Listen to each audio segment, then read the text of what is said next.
امو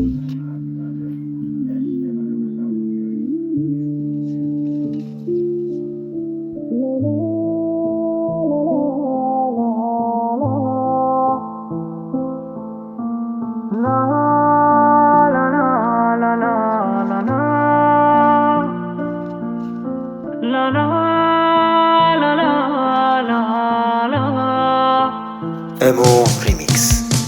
ناراحت نباش، بعد 29 سال زندگی مثل من پیر شدی، شکستی مثل برق مثل قبلن و نمیشینه خنده رو لبه که حالا جای برچسبای آدامس خرسی زخم رو تنت. آره زخم رو تنت. اگه پای عشق تلکی هدر رفتی سوختی باش، اگه پر درد دل تو لبا تو به هم دوختی داشت. ناراحتی نداره مشتی درخت پیر باغچمت تا هنوز داره نفس میکشه به امید دیدن بهار بعدی. نه نگران نباش اگه جواب مرا مرکب میگیری، اگه توی خطی